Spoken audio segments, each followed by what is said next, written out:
ML के अंदर back लगना बहुत गलत बात होगी, इसको निकालने में दिक्कत होगी। आगे प्लेसमेंट पूरे पड़े अपने, आगे अपने जुलाई और अगस्त के आसपास प्लेसमेंट्स आने स्टार्ट हो जाएंगे, उसमें बैकलॉग्स लेके जाओगे, अच्छा इंपैक्ट नहीं रहेगा। So that's why subscribe this channel and join the channel, watch the video, complete this video.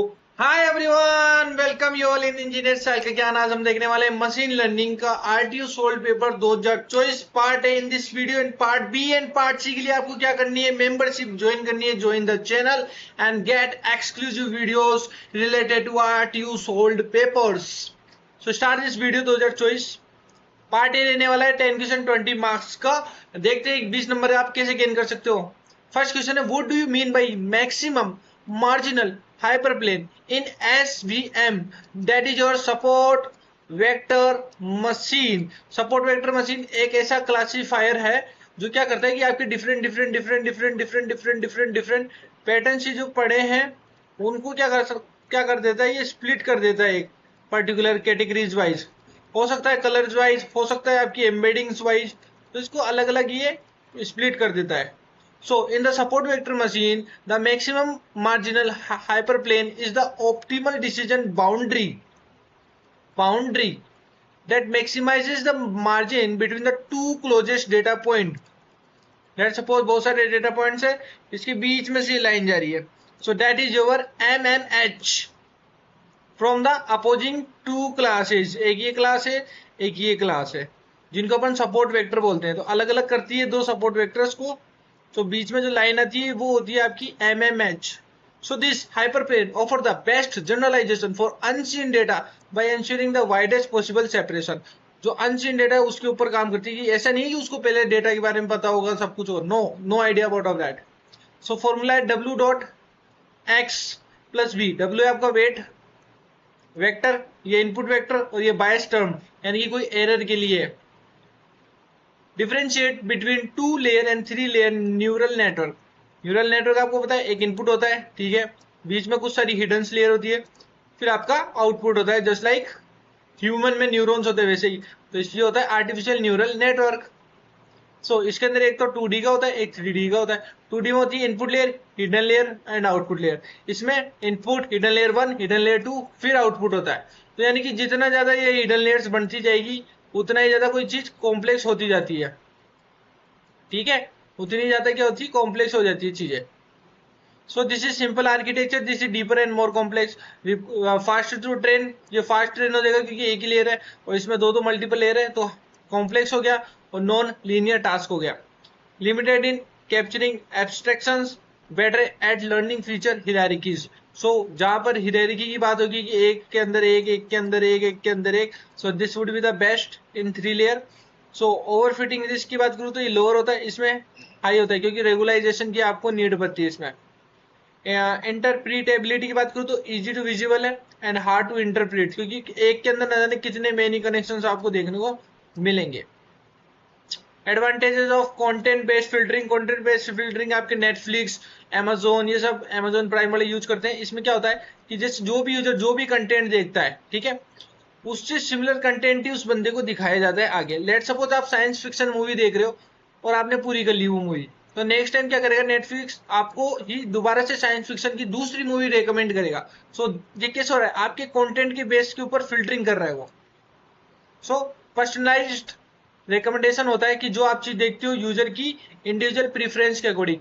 No need for large database, आपको कोई लार्ज डेटा बेस की जरूरत नहीं है कि जैसे आप एक सिंगल यूजर हो या नए यूजर हो, still this will work for one single user as well. Adaptive learning है, continuously update the recommendation as a user preferences evolve. जैसे जैसे आप चेंज कर रहे हो साइंस फिक्शन से कॉमेडी की ओर आ रहे हो तो फिर वो कॉमेडी सजेस्ट करेगा।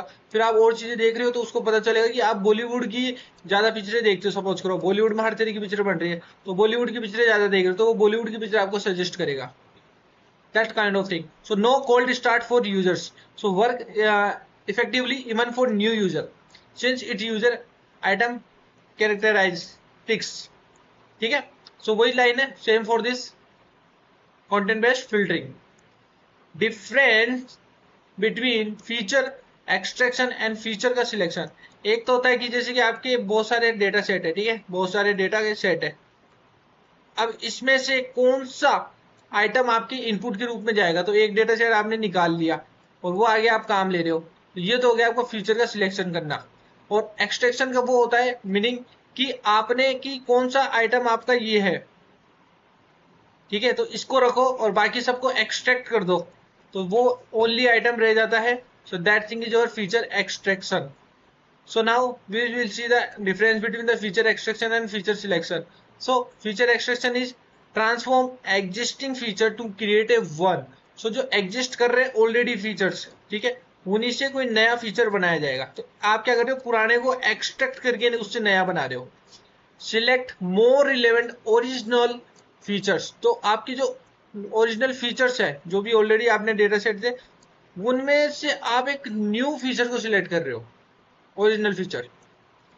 Reduce the dimensionalities using the transformation, तो ट्रांसफॉर्मेशन का यूज करते हैं ये, और ये क्या करते हैं, फीचर्स को रिड्यूस करते हैं। सिलेक्शन के अंदर क्या होता है कि जैसे आप किसी चीज को सिलेक्ट कर रहे हो, तो सिलेक्ट कर रहे हैं यानी कि आप किसी एक चीज को सिलेक्ट करते हो, फाइनली एक ही सिलेक्ट होती है और बाकी सब हट जाती है ऑटोमेटिक, तो आपने एक चीज सिलेक्ट कर दी। एक्सट्रैक्शन में होता है कि बहुत सारे सेट्स पड़े हैं, ठीक है, उसमें से आप कौन सी चीज एक्सट्रैक्ट कर रहे हो, तो वो हो गया आपका एक्सट्रैक्शन। ऐसे सोचो आप। तो पीसी आपका प्रिंसिपल कंपोनेंट एनालिसिस मेथड हो गया, ऑटो एनकोडर हो गया, इसमें फिल्टर हो गए, रैपर हो गए, एम्बेडेड हो गया, ठीक है।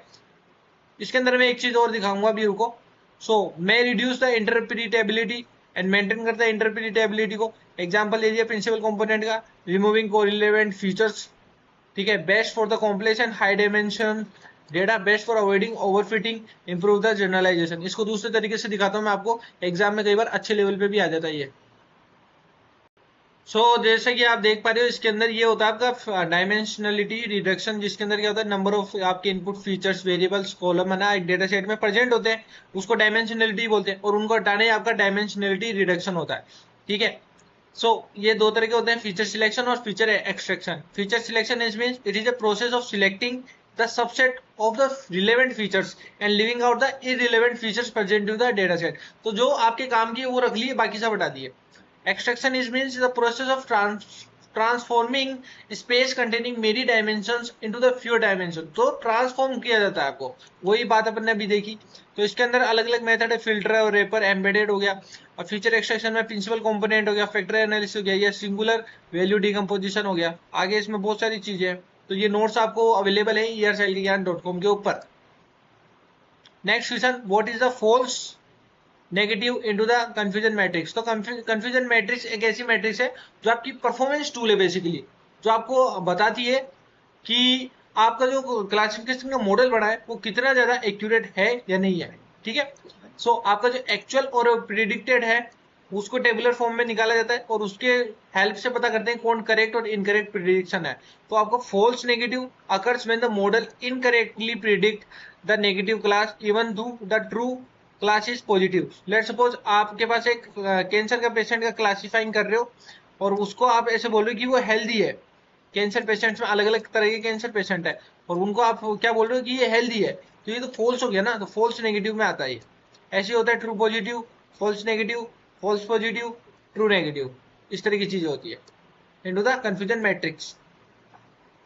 Define attribute selection measure into the classification, attribute का सिलेक्शन करना।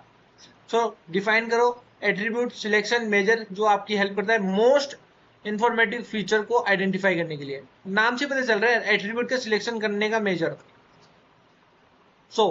It helps to identify the most important informative feature into the database that best separate the classes. तो ये क्या क्या कर सकता है, इंक्रीज कर सकता है एक्यूरेसी को, रिड्यूस कर सकता है कॉम्प्लेक्सिटी को, मिनिमाइज कर सकता है ओवरफिटिंग को।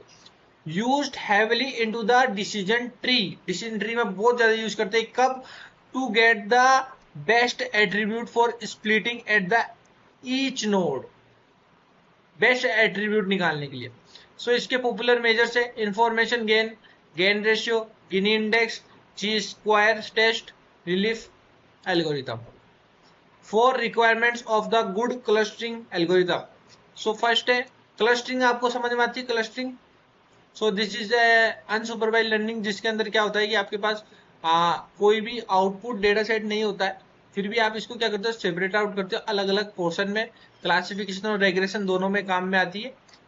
तो this is your clustering process, जिसमें एक बढ़िया बढ़िया जो डेटा सेट होते हैं जो आपकी रिक्वायरमेंट है उसके अकॉर्डिंग, तो वो एक क्लस्टर बन जाता है। ऐसे अलग अलग क्लस्टर अलग अलग होते हैं।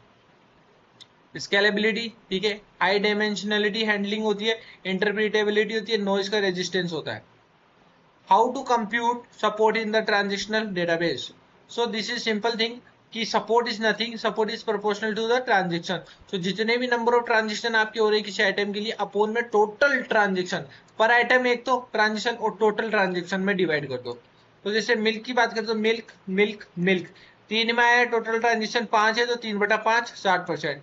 ब्रेड एंड बटर की बात करें अपन, ठीक है, तो आपका T1 में आया और T2 में आया और T5 में आया, मतलब bread butter bread butter bread butter 3/5। और मिल्क एंड ब्रेड की बात करें तो T1 T3 में आया तो 2/5 विच इज इक्वल टू 40%, और ये 60% आंसर आ गया। तो this is your support. What is the Markov property, next question है। उससे पहले अपन को, इस क्वेश्चन से पहले अपन को 10वां क्वेश्चन करना चाहिए, जिसमें अपन बता रहे हैं मार्कओव रिवॉर्ड प्रोसेस क्या होती है और बेलमैन इक्वेशन क्या होती है। तो देखिए guys, Markov decision process is something, जब भी आपके पास कोई एक स्टेट है, ठीक है, ये आपकी स्टेट है, वो कोई ना कोई एक्शन परफॉर्म करेगी, ठीक है, और वो नेक्स्ट स्टेट के ऊपर जाएगी, चली गई, तो उसको क्या होता है, एक रिवॉर्ड मिलता है, रिवॉर्ड आर, जो आपके वापस इस स्टेट को मिलता है। ओके, तो अब अपना टारगेट क्या है, मार्कओव डिसीजन प्रोसेस का या मार्कओव रिवॉर्ड प्रोसेस का। Basically it is a Markov chain को एक्सटेंड करती है by associating a reward with each state. तो हर एक स्टेट में क्या होता है, आपको रिवॉर्ड मिलता है, रिवॉर्ड प्लस स्टेट। तो आपका गोल है कि क्यूमुलेटिव रिवॉर्ड्स मैक्सिमाइज करना, कि हर स्टेट पर जो जो आपके रिवॉर्ड मिल रहे हैं उसमें मैक्सिमम रिवॉर्ड्स को क्यूमुलेट करना, जोड़ना आपस में। So use to compute the state value function. So basically इसके अंदर बात करें तो ये set of possible word of state है, मॉडल्स है, एक्शन है और रिवॉर्ड है। रिवॉर्ड कैसे लिखते हैं, आर, कैसा रिवॉर्ड है, एक स्टेट पर कोई एक्शन परफॉर्म किया उसका रिवॉर्ड। सो इसके अंदर फाइनल वैल्यू निकलती है पॉलिसी की। तो policy is basically solution of Markov decision process. So this is the thing and this is the policy which is the solution of Markov decision process.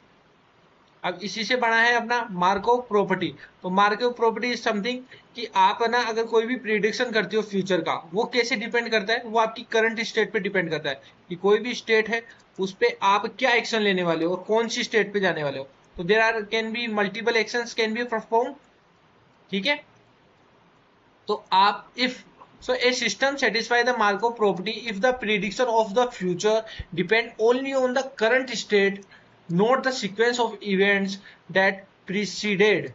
तो किसी सीक्वेंस ऑफ इवेंट पे अकर नहीं होते, ये आपके करंट स्टेट जो ऐसा उसके ऊपर डिपेंड करते हैं। दैट्स व्हाई इसका mathematical formula like this. S T की बात हो रही है तो एस टी प्लस 1 से इसकी प्रोबेबिलिटी निकालोगे तो ST1 S1 S1 S2 till this. So this memoryless property is the foundation for the model like Markov chain and reinforcement learning. दोनों में काम आती है, क्यों, क्योंकि उसमें एक स्टेट होती है, फिर वो एक्शन परफॉर्म करता है और एक नई स्टेट पे जाता है, तो उसको कुछ सीखने को मिलता है, उससे उसको एक रिवॉर्ड मिलता है और उस रिवॉर्ड को मैक्सिमाइज करता है हर स्टेट पे, आगे से आगे बढ़ के। सो हमने मार्कओव रिवॉर्ड प्रोसेस देख ली। अब बेलमैन इक्वेशन देखते हैं। तो bellman equation is kind of relationship है जो आपकी value of state and values, यानी कि स्टेट और वैल्यूज के बीच की रिलेशनशिप, और ये वैल्यू किसकी होगी, किसी अगली स्टेट की। S1 मान ले और ये S0 था, तो it is A value of zero v। So again, this is the relationship between value of state and the values of its possible next state. So it is kind of like this: S vs and v, s plus 1 s plus n, and n can be lie with 1 to n. So आपकी एक relation इससे कितने से भी हो सकती है। For example आपका गेम यहाँ से स्टार्ट होता है, ठीक है, तो उसको रिवॉर्ड तक पहुंचना है, तो आप एक तो ये तरीका है, तो उसकी रिलेशन इनसे रहने वाली है। दूसरा तरीका क्या है, यहां से आओ, यहां से आओ, यहां से आओ, यहां से आओ, यहां से आओ, यहां से आओ और यहां से आओ।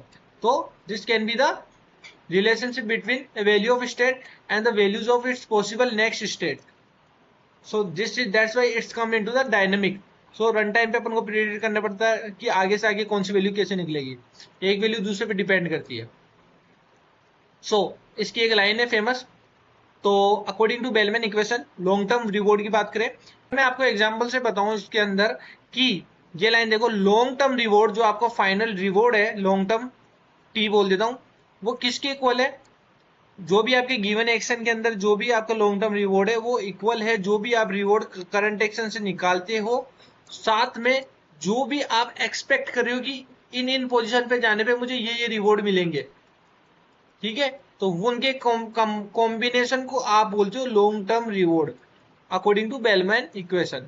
सो दिस इज जो एग्जांपल अभी मैंने बताया था वही है। इसका एक फॉर्मूला निकल के आता है, V S maximum of actions, तो आर आपका एस कोमा ए प्लस में गामा वी एस डैश, सो आपकी कुछ भी हो सकती है। सो this is all about bellman equation and this was about Markov. So this is all about part A. Part B के लिए join करो channel and subscribe the channel. If you love this video, join the channel and watch that videos because ML के अंदर back लगना बहुत गलत बात होगी, इसको निकालने में दिक्कत होगी। आगे प्लेसमेंट पूरे पड़े अपने, आगे अपने जुलाई और अगस्त के आसपास प्लेसमेंट्स आने स्टार्ट हो जाएंगे, उसमें बैकलॉग्स लेके जाओगे, अच्छा इंपैक्ट नहीं रहेगा। So that's why subscribe this channel and join the channel, watch the video, complete this video and give your exam. Best of luck. Thank you so much. जय हिंद, जय भारत।